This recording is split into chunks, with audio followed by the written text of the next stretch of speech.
Financial meltdown. 2008 saw stock markets crash, banks go under, and even countries hovering on the edge of bankruptcy. With governments rallying to find the billions needed for bailouts, Amnesty International believes they may be missing the point. This is not just an economic crisis. It's fundamentally a human rights crisis. We're sitting on a powder keg of injustice, inequality, and insecurity. This is a time bomb of social, political, and economic problems. Around the world, billions are living without proper shelter, sanitation, or healthcare.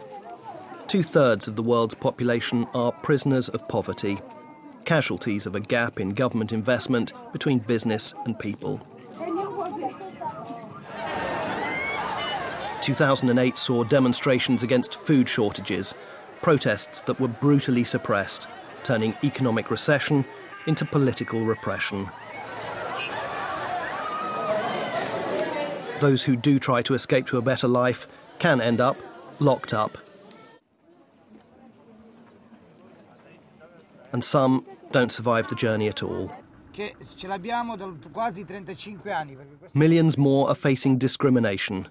In Europe, Roma are the largest minority, yet they're often denied access to the shelter, healthcare and schools that could turn their lives around. Governments are putting so much into trying to resolve the economic crisis that little is done to tackle long-running conflicts. From Gaza, where more than 1,400 people, including 300 children, were killed in the recent Israeli attacks. To Afghanistan, where nearly 1/3 of a million people are displaced.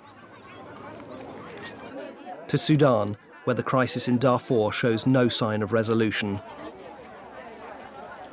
From Sri Lanka, where hundreds of thousands of civilians are trapped by the fighting with no access to humanitarian aid.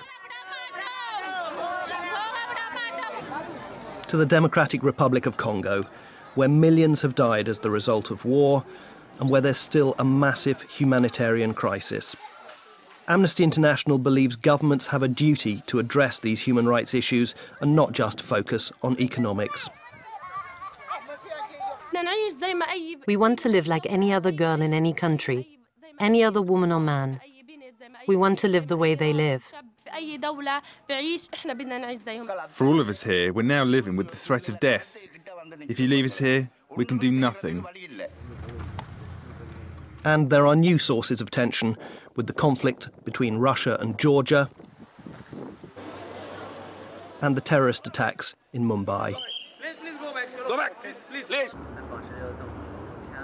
China held the most expensive Olympics ever staged, but also carried out more than 70% of the world's executions, continued to detain political prisoners, and refused to accept dissent.